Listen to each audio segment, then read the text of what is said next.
Breaker.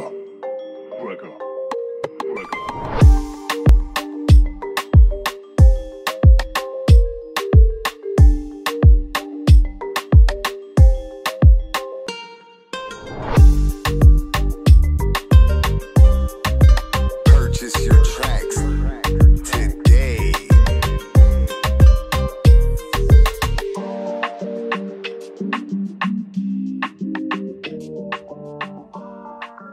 Salut à tous, j'espère que vous allez bien. Aujourd'hui on se retrouve dans une nouvelle vidéo qui parlera de l'île où j'habite, plus précisément de la Guadeloupe. Alors quand je dis de l'île, c'est un bien grand mot parce qu'en réalité je vais simplement parler des endroits que j'ai visités durant mes vacances, c'est-à-dire les rivières, les points de vue et un fond marin. Mais de toute façon vous verrez dans la vidéo, donc voilà. Donc si toi aussi t'as envie de découvrir des endroits sympathiques à travers cette vidéo, ben reste ici parce que ça arrive tout de suite. Et si ça t'a plu, n'hésite pas à la fin de t'abonner à ma chaîne. It's Mr. Sam, I'm sorry.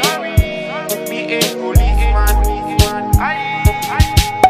Donc nous commençons avec le premier endroit qui s'appelle le bassin bleu et qui se situe à Gourbert. Pour m'y rendre, j'ai pris environ 15 minutes, mais je pense que ça prend maximum 25 minutes, pas plus.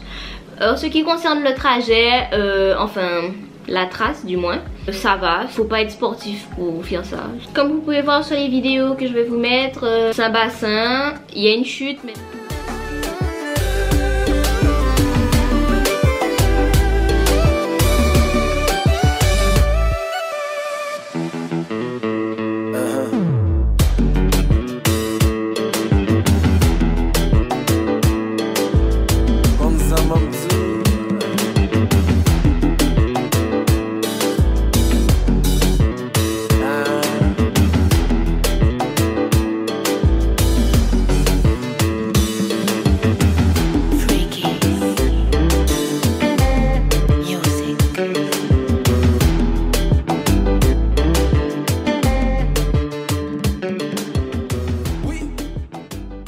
Maintenant nous passons au deuxième site qui est la troisième chute du Carbet. Toujours au même endroit sur la Basse-Terre, mais cette fois-ci à Capesterre. La troisième chute du Carbet, c'est une chute qui est assez haute. Pour s'y rendre par contre c'est un petit peu plus long. Il faut environ 3 heures pour faire l'aller-retour parce que je crois que c'est 1h30 l'aller ou 1h, je sais plus. 1h, 2h l'aller-retour, je sais plus du tout. De toute façon je vous mettrai tout ça en description. Je vous mettrai la géolocalisation s'il y en a une, le lieu et le nom du bassin ou de la chute, etc.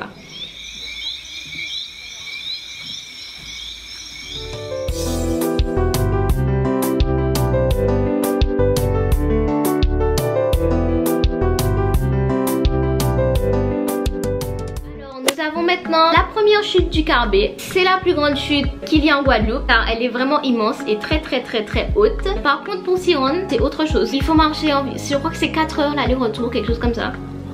En réalité ils disent 1h45, 2h, mais la randonnée est tellement intense en fait que il y a des moments où tu fais des petites pauses et donc du coup c'est à ce moment là que tu perds du temps sur l'heure qui était convenue.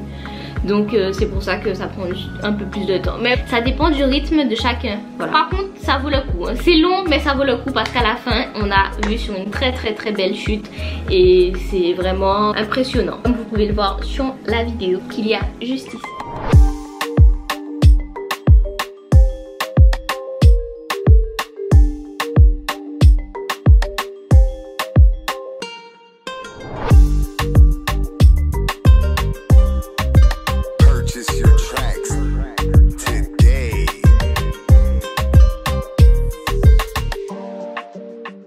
Donc maintenant nous arrivons à une chute un peu plus accessible qui se situe toujours sur la Basse-Terre mais cette fois-ci à Pointe-Noire et qui s'appelle le Saut d'Acoma. Le Saut d'Acoma c'est un petit bassin aussi et il y a une chute. Par contre faut pas sauter là-bas parce qu'il y a un tourbillon. Mais en général quand on y va il y a toujours des gens qui sautent. Mais il faut savoir que c'est grave dangereux et qu'il y a déjà plusieurs personnes qui sont mortes. Je sais pas si je devrais dire ça dans la vidéo parce que du coup ça vous inciterait à ne pas y aller. Mais si vous sautez pas en soi il n'y a pas de danger. En plus le bassin là-bas il est trop beau, donc franchement c'est vraiment quelque chose à voir. Et puis pour y aller il faut environ 20 minutes, même pas 10 minutes, 15 minutes, enfin ça dépend. Je dirais 30 minutes grand max, mais ça c'est vraiment si vous allez très lentement. En soi, c'est accessible, c'est juste qu'il y a un moment où il faut descendre en escaladant. Donc c'est délicat, mais c'est faisable.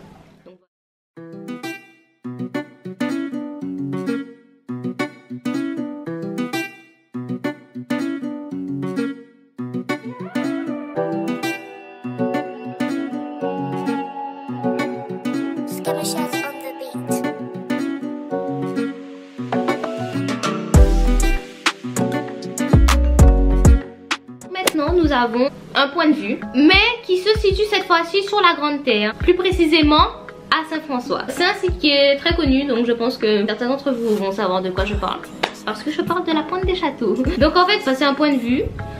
Ça prend environ maximum 20 minutes pour atteindre le sommet. Et si vous voulez, au sommet il y a une croix. On a vu sur Marie-Galante, la Désirade et les Saintes. Donc c'est beau parce que quand la vue est dégagée, on peut apercevoir ces 3 îles.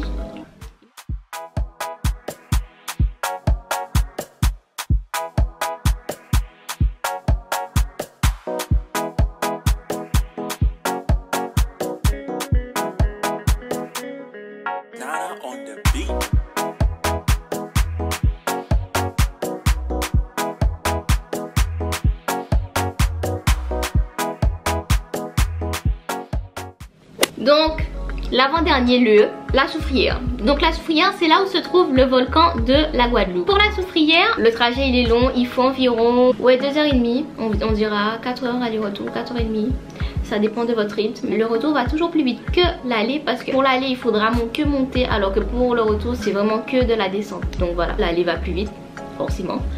Pour la Soufrière par contre, quand on arrive au sommet, eh ben c'est soit vous avez de la chance et vous avez une vue incroyable, le ciel dégagé, tout est OP comme là.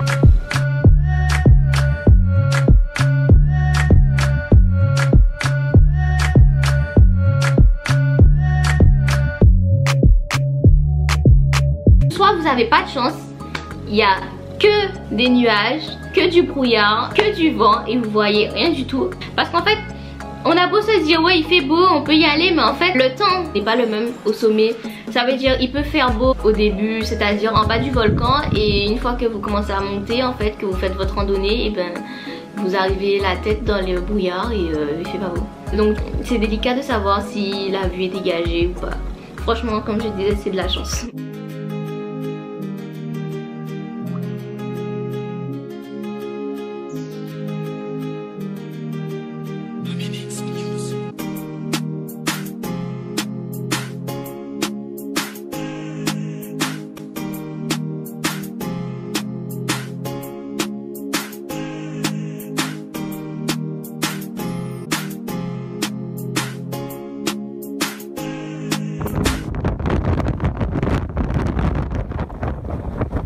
Donc maintenant nous arrivons à la dernière activité que j'ai fait durant mes vacances, qui était de la plongée sous-marine. Pour ce faire, je me suis rendue à une plage sur la Basse-Terre, dans la commune de Bouillante, qui s'appelle Malandure. J'ai fait de la plongée là-bas. Sur ce site on peut voir des tortues et de beaux poissons, etc. Du coup je vais vous mettre tout ça. C'était la première fois que je faisais de la plongée pour ma part et c'était trop bien. C'est vraiment quelque chose d'incroyable, surtout quand c'est la première fois comme moi. Vous verrez en image de toute façon les tortues que j'ai pu voir, les poissons, vous me verrez moi dans ma petite combinaison. Trop sexy.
donné envie d'aller visiter quelques endroits que vous avez vus dans ma vidéo et que je vous ai fait découvrir des endroits que vous ne connaissiez pas, ou peut-être le nom, mais pas l'endroit, etc.